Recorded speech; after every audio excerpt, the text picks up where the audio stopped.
Late last year, a company called Nank sent me a pair of bone conducting headphones you can use in the water called the Runner Diver2 Pro. I've had a lot of experience with bone conducting headphones from Shokz, but I've never tried a different brand in this space, and I've never had headphones that you can use in the water. So just for full disclosure, I was sent these headphones for the purpose of this review, but I haven't been given any restrictions on what I can or can't say, and Nank have not had any advanced viewing of this video. So the Runner Diver2 Pro headphones from Nank have two modes.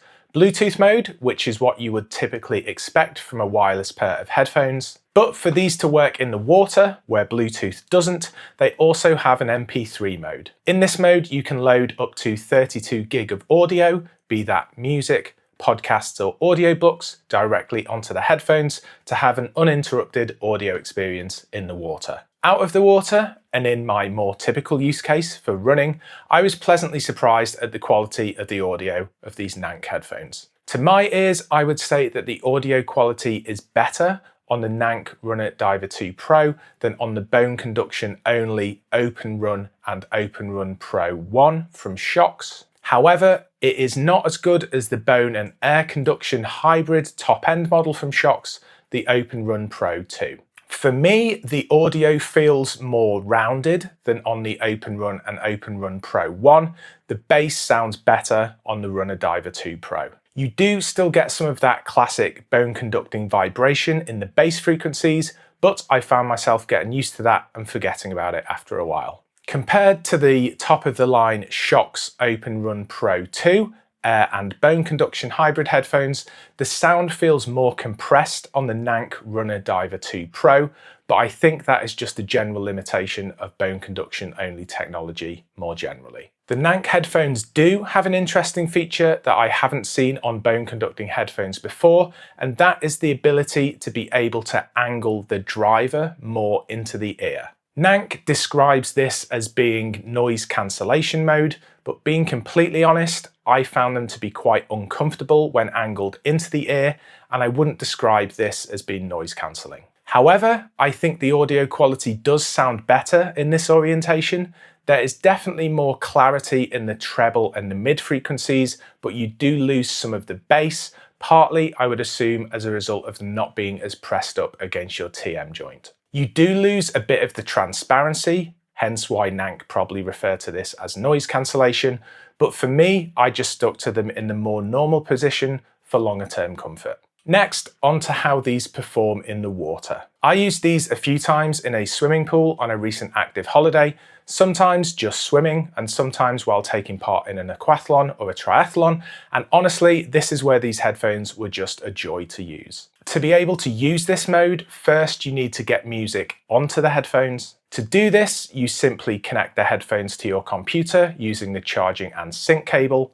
It'll then show up as a removable drive, and you simply drag and drop MP3s onto the headphones, so you'll need to remember to do this in advance of your swim. I brought across about 60 upbeat tracks onto the headphones. To switch the headphones to MP3 mode, you simply triple click the power mode button. So then I got in the water, not really knowing what to expect, and to my surprise, the music actually sounded good. The Nank headphones come with silicone earplugs, but I can't put anything directly in my ear canal due to a sensitivity issue, so I was just using the headphones, and there is no getting away from the noise of being in the water and swimming, which the earplugs might help massively reduce. I could, however, clearly hear my tracks, and the sound quality was definitely good enough to be able to enjoy the music while swimming, and it was not some kind of muffled mess. Now, I find swimming quite boring. I normally get out of the water more through boredom than fatigue,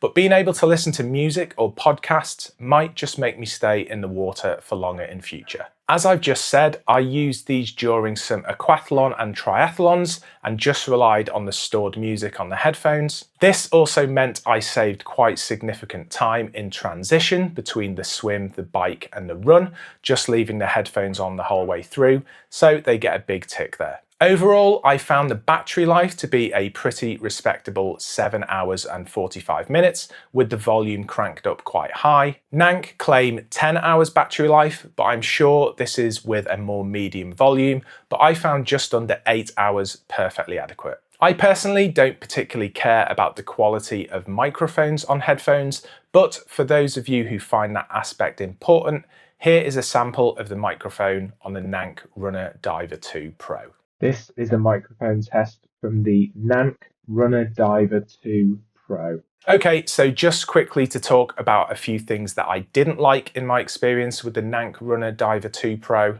Firstly, they don't come with a case.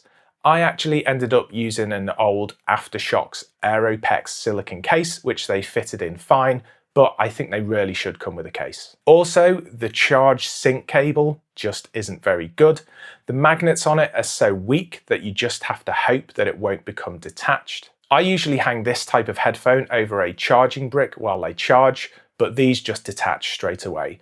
The only way I could get these to stay connected was to have them and the charger on a table, which isn't always possible or convenient. They also come with what Nank call sound quality enhancers, which I've never seen before.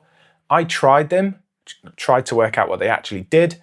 To me, they made no discernible difference to the sound quality of the headphones, so to me, they just seemed a little bit pointless. There is also no companion app, so you can't change anything like EQ. And finally, in MP3 mode, you can either play your tracks sequentially or in a random order. Some kind of ability to organize them into playlists or by album, and then use the controls on the headphones to cycle through that would be good. But I just synced up a load of tracks I was happy swimming, running and cycling to, so it wasn't really a deal breaker. So would I recommend the Nank Runner Diver2 Pro? Right now, these are listed at $159 US, or about 115 Great British pounds on the Nank website.